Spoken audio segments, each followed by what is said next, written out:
الحمد لله رب العالمين والعاقبة للمتقين. الصلاة والسلام على أشرف الأنبياء والمرسلين. اما بعد، السلام علیکم و برکاته برادران و خواهران بسیار عزتمند و متدین.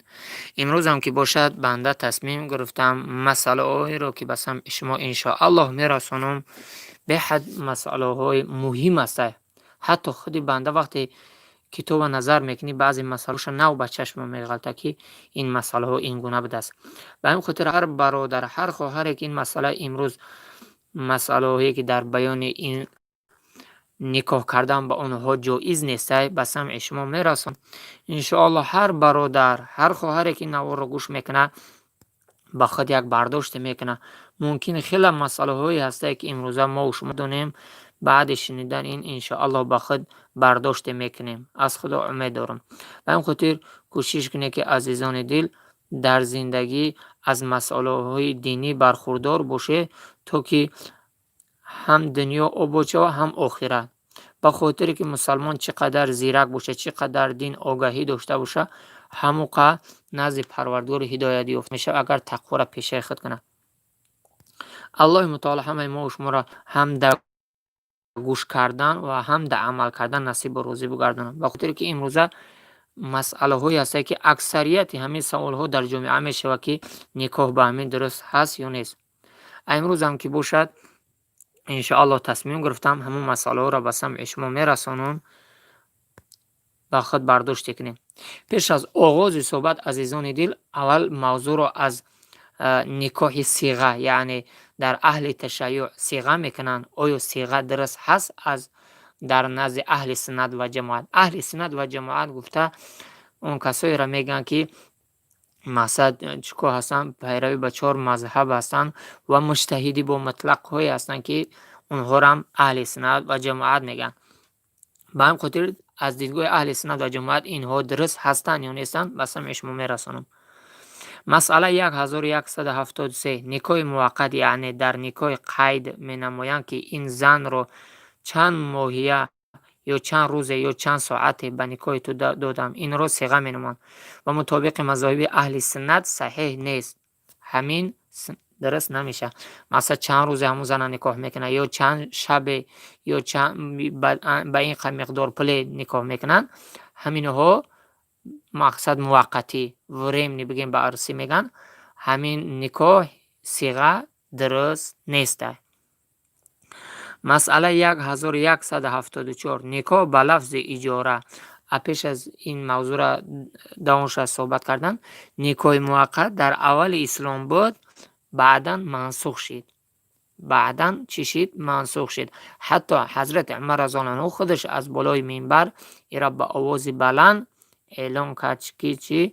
نکاح موقت منسوخ شده. مسئله 1104 نکاح به لفظ اجاره یا عاریه، مثل این که میگویند دختر خود را به اجاره یا به عاریه به تو دادم، طرف هم میگوید قبول کردم، صحیح نمیشود. همچنین نکاح عاریه هم یا اجاره هم درست نمیشه. مثلا چه عاریه؟ این حتی بیله یا کدمن به یه همسایت عاریه میتی. مقصد چه؟ میگوی ما بر کارتا بود کن با بیل مرا گشته بیار. یا اجاره خونه تا اجاره میتی، او زندگی مینه چند قپل به تو میته. همین دختر در همتری در نکاح به ضروری اجاره یا عاریه درست نیست. همین درست نمیشه. میگذاریم به نکاح اون زنهایی که در اسلام نکاح کردن شو برای مرد درست نمیشه. مسئله 1177 ازدواج یکم به کدام شخص حرام است؟ یکم مادر خود را نکاح کردن، مادر بزرگ، یعنی مادریت و مادر پدریت هم نکاح کردن درست نیست. مثلا مامای اوچگی رم، بیبی مادری رم، بیبی پدری رم درست نیست. هرچند بالا برود. سیوم دختر تا نکاح کردن درست نیست.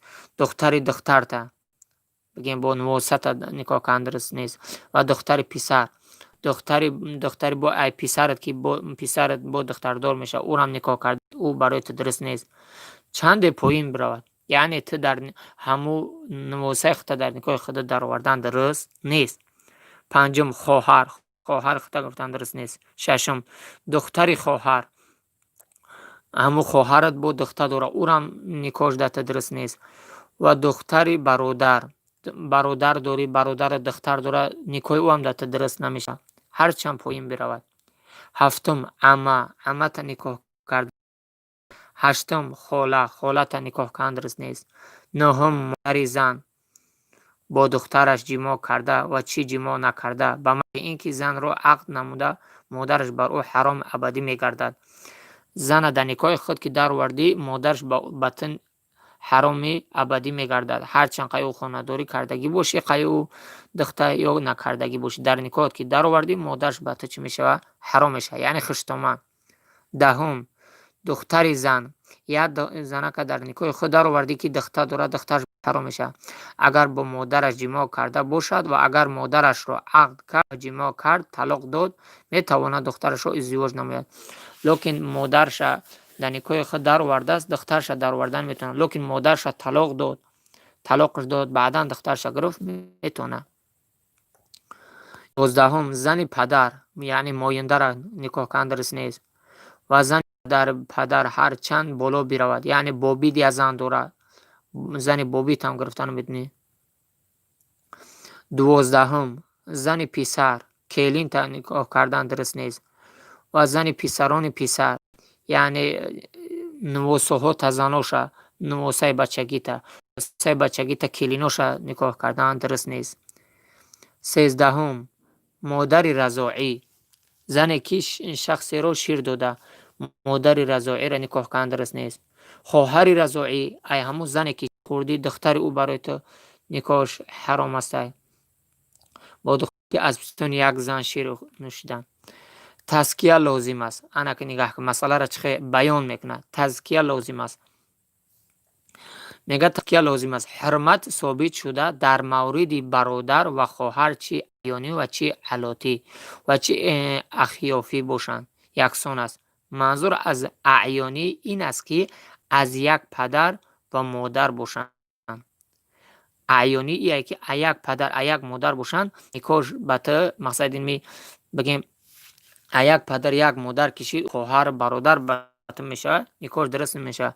و علاتی این است که از یک پدر و دو مادر یک پدرن ای دو مادرن مثلا مادرشو دیگه هستن لیکن یک پدرن ایش گرفتن میتونن. و اخیافی این است که از یک مادر و دو پدرن مادرشو یگن پدرشو دیگه این هم گرفتن. مسئله 1178 شخص نمیتواند دو خواهر در یک زمان به ازدواج خود درآورد. یک زن در نکاح در آورده علیکم السلام و رحمت الله و برکاته یک زن در نکاح در آورده خواهر او را یا اپای او را در نکاح در آورده نمیتونی. مسئله 1179 اگر شخص دو خواهر را در دو عقد به نکاح خود آورد و تشخیص داده نشد که کدام از آنها اول عقد نموده است الحمدلله و المنه اونها اول عقد شدن این ازدواج برای هیچ یک اونها جایز نمیشه. یک مرد یک زن در نکاح در آورد خواهرش هم در نکاح در آورد بعدا نگاه کرد که هر دوشون یک خیله هستن نمیدونه که کدومش اول در نکاح در آورده است هر دوش برای این مرد چی میشه ممنوع میشه میتونه که یک طلاق کنه بقیه زندگی نه اگر که هم طبقه در نکاح بسته زندگی کرده نمیتونه برای هیچ یک اون جایز نیست و باید جدا شود و هر دو زن نصف یک مهر رو از مرد بگیرند. مسئله 1180 شخص نمیتواند با دو زن ازدواج نماید در صورتی که اگر یکی آنها رو مرد فرزن کنیم نتوانیم با هم ازدواج نماید مثلا زن و عمه زن یا زن و خاله‌اش را در یک زمان نمیتواند در خانه خود به ازدواج جمع نماید. یک مرد یک زن نکاح کرد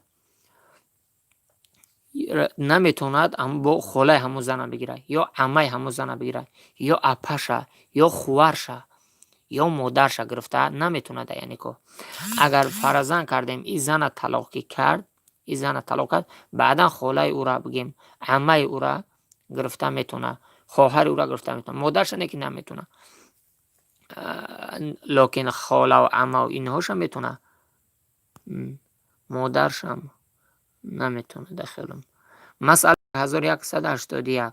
مرد میتواند با یک زن و دو دختر شوهر قبلی او را که اینا میگه که مرد میتواند با یک زن و دختر شوهر قبلی او را که از زن دیگر داشت ازدواج نماید. اینا مثال میارم. مثلا احمد دارای دو زن میباشد، یکی به نام زینب و دیگر به نام فاطمه، و از زینب دارای دختری است به نام ستاره، و از زینب دختری است به نام ستاره. احمد زن خود فاطمه را مطلق نموده است. مرد میتواند فاطمه و ستاره را به نکاح خود درآورد. مقصد که میگوید که نگاه که مسئله تو چی اندازه را است که میگه مرد میتواند با یک زن و دختر شوهر قبلی او را که از زن دیگر داشت ازدواج نماید. مثلا اگه مثالش میارد تا که روشن شود. احمد دارای دو زن است، میگه دو زن میباشد، یکی به نام زینب و دیگری به نام فاطمه، و از زینب دارای دختری است. همون زن زینبش دارای دختری است به نام ستاره. همون زنی که زینب نام داره دختر داره به نام ستاره. احمد زن خود را فاطمه را مطلق نموده است، فاطمه را طلاق داده است. مرد میتواند فاطمه و ستاره را به نکاح خود درآورد. مقصد همون زنی را که این مرد طلاق کرده، همون زن همه فاطمه را که این طلاق کرده، یا مرد دیگه میتواند که همون فاطمه را قای همون دختر زینب که ستاره نام داره در نکاح درآورد. میتونه نگه.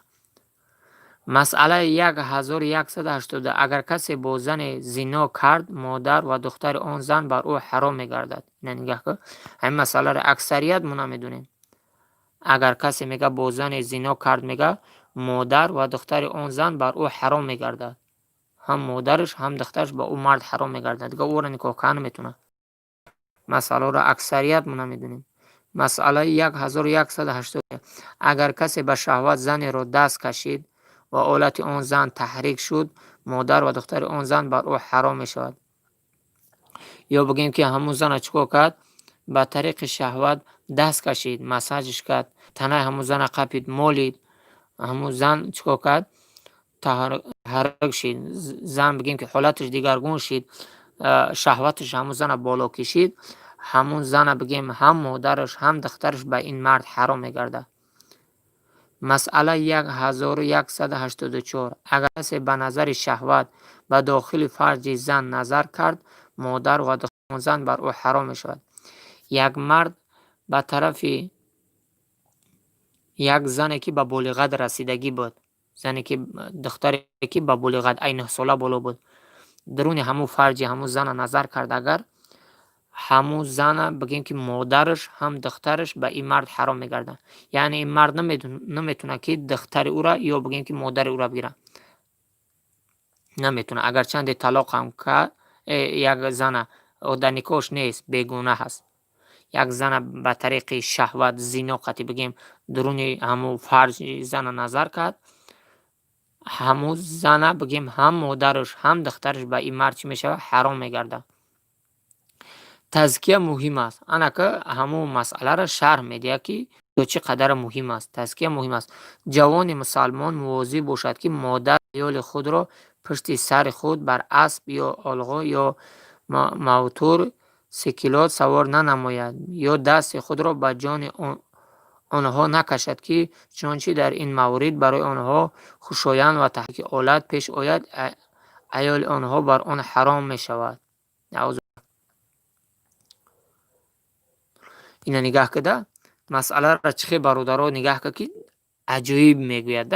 صاحب کتاب نگاه که میگه که تزکیه مهم، جوان مسلمان میگه مواظب باشید، میگه مادر عیال خشتمند تا میگه که در یگم اسب یا در یگم شتر یا بگیم که در یگم موتورسیکل یا در ولاسید میگه در عقیب سوار نکنه، که میگه همون درر هفته سوشه که یکی میگه گیجوی یگم تیپا وزمینی شید خطو ورمده ولاسوی در او سواره یا از در سواره، میگه های در طور اسب میگه اسب های کردی و عقیبی یکی دست تو رسید مولیده و شکی دیش که یکی دست تو رسید مقصد به همون خشتمان تو یکی همون خشتمان تو شهوتش بالا کشید میگه زن تو به شما حرام میگرده. این به حد مسئله خطرناکه میگه ای همین کار دور باشی میگه. این همون را میگه که مادر عیال خود را پشت سر خود بر اسب اینه یا آلغا یعنی خچیر یا موتور سیکلات یعنی متسیکل سوار ننماید یعنی خود را به جان آنها نکشید چنانکه در این مورد بر آنها خوشایند و تحقیق پیش آید عیال آنها بر آن حرام می شود. زن به شما حرام می گردد. این مسئله را بدونید. مسئله 1185 اگر کسی عیال خود را طلاق باین یا رجعی داد. یک مرد زن خود را طلاق باین داد. طلاق باین که دادی باید حتمی شاهد بیاری بعدا به نکاح کنی.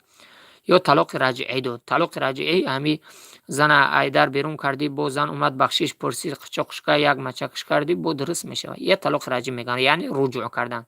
ولی در این باره هم گپ میزنیم. یا رجعی داد یا فوت کرد خواهرش را تا طلاق وفات نگذشته نمیتونه ازدواج نماید. امور میگه طلاق باین داد یا طلاق رجعی داد یا فوت کرد. زن یا فوت کرد میگه خواهرش رو تا عده طلاق یا وفات نگذشته نمیتونه ازدواج نماید. تا عدهش مقصد همون خواهرش عده اگر زن مقصد عدهش چند قید مثلا 3 عده میبینه 3 ماه بگیم ده 3 عده میبینه بعد 3 ماه میتونه که خواهرش یا اپاش چیکار کنه نکاح کنه. مسئله 1186 ازدواج زنهایی که آتش پرست هستند جایز نیست یعنی زنهای مجوس مقصد که تایسا و هندوهایی که آتش پرست هستند همه درست نیست. مسئله 1187 ازدواج با زنهای کافره جایز نیست. ازدواج با زنهایی که کافره هستند جایز نیست. مقصد کافره که نعوذ بالله عیسی که پیغمبر است حضرت عیسی علیه السلام بچه خدا میدونن نعوذ بالله بینها درست نیست. مسئله 1188 اگر زن دیگری را پسر خوانده این پسر خوانده در شریعت اعتبار ندارد همان پسر میتونه آن زن را ازدواج نماید. یک زن یک بچه را پسرخوان گرفت میگه این بچه ما این پسرخوان در اعتبار نیست درست نیست در اسلام اعتبار میتونه هم پسرخونش هم زن بگیره در اسلام پسرخون نیست. مسئله 1189 جمع کردن میان دختر عمه و خاله و دختر خاله و عمو جایز است. میگه که جمع کردن میان دختر عمه و خالت و دختر خاله و عمو جایز است. یک جوان میتونه دختر عمه شبیره دختر خاله شبیره درسته. مسئله 1190 هر زنی که از لحاظ نسب بر شخص نکاح جایز نباشد از طریق رضا یعنی شیرخوارگی هم جایز نیست. یعنی چگونه که خاله و عمه و بیبی و خشتمان تا و همه را گرفتن میتونی ایو زنی را که رفتی شیر خوردی یعنی رضا کشیدی همون زن اپا و خورش به حرام میشوه. شوهر اون زنک پدرت میشوه. شوهر همون زنک اپا و خواروش هم به حرام میشه. فرزنداش هم به حرام میشه. مقصد اینه اکا و دودر خاله و همترید میشن به حرام میگردن نکاح کردن شو. مسئله 1191 همچنان که جمع بین دو خواهر نسبی جایز نیست بین دو خواهر رضایی هم جایز نیست.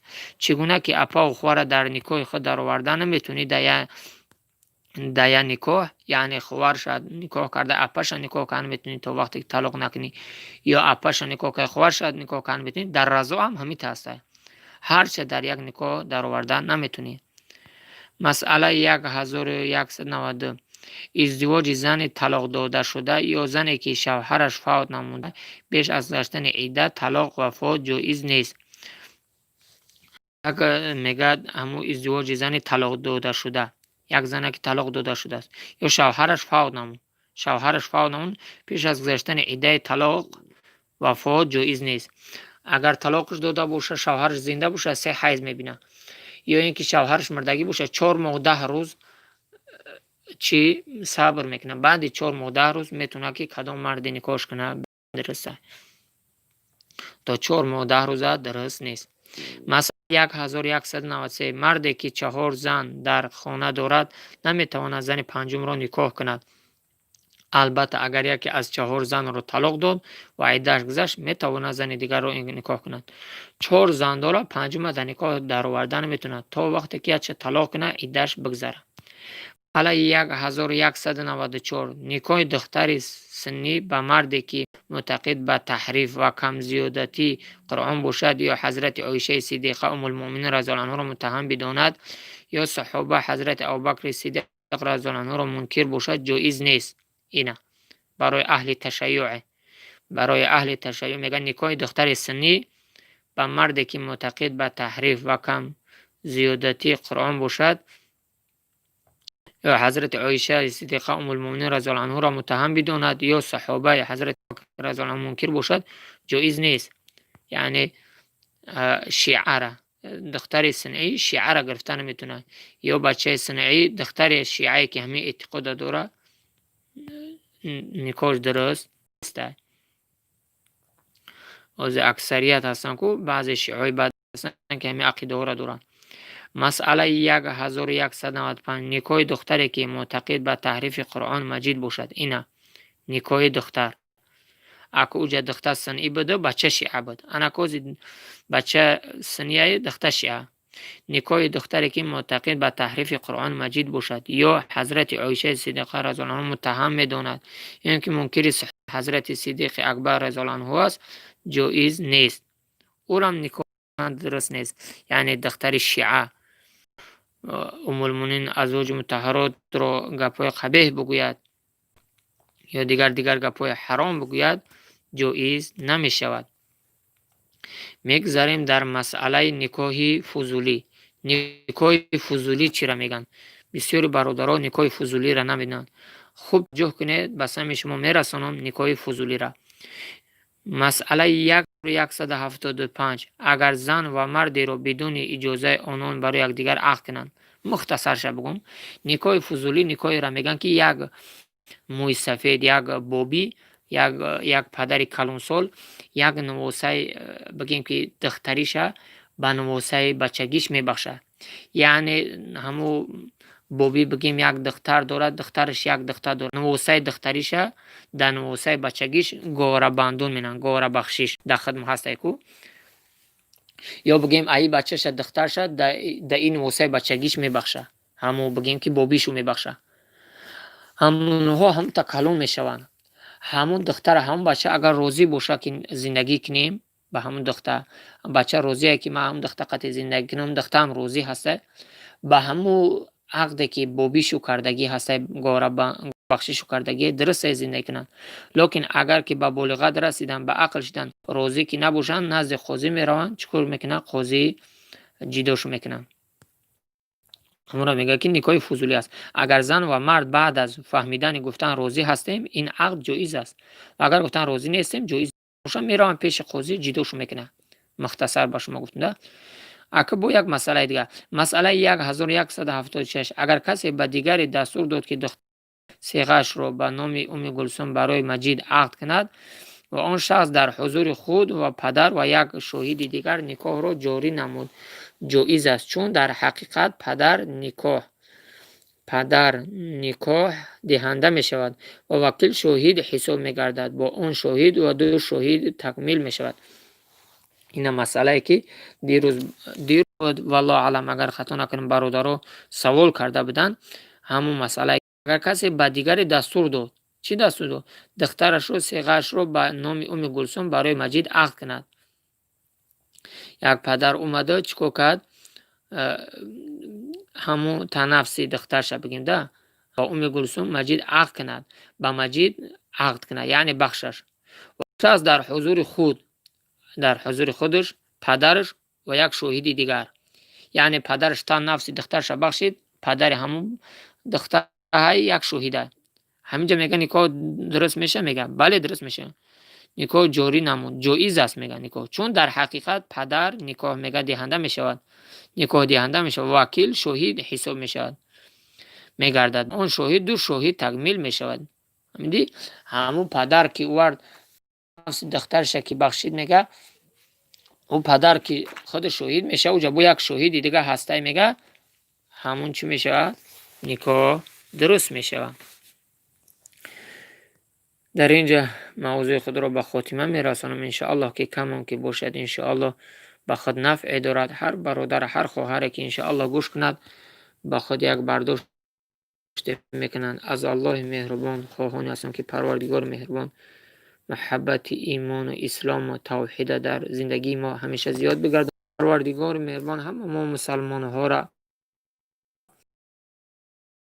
از فتنه ها و از گمراهی و ضلالت همیشه در عصمت پناه خود نگه بدارد و پروردگار مهربان این صحبت ها و این درس های ما را فردای قیامت دستگیر ما بگرداند و پروردگار مهربان همه مسلمان های روی دنیا را برای اهدینا صراط المستقیم یا الله مهربان هدایت بفرما و گذشتگان ما را رحمت شایسته جنت بگردان. به مرام شفای کامل به توفیق زندانیان ما آزاد بگردانی و تنجی و آرامی را در تمام روی دنیا خدای برقرار بردار نگه بداری و دشمنان اسلام مسلمین تا یا الله مهربان خار و سرنگون بگردان و پروردگار مهربان سعادتمندی دارین بر ما مسلمان های غریب نصیب روزی بگردان و همه مسلمان هایی که دور از وطن هستند به هر مراد و مقصد نیکی آمدن پروردگار مهربان با مرادهای حاصل شده با تن صحت با دست پرفیض پربرکت با وطن برگشتن نصیب روزیش بگردان. اللهم لا مانع لما اعطيت ولا معطي لما منعت ولا ينفعك ذا الجد منك الجد. اللهم صل على محمد وعلى ال محمد واصحاب محمد برحمتك یا ارحم الراحمین. در پناه الله مهربان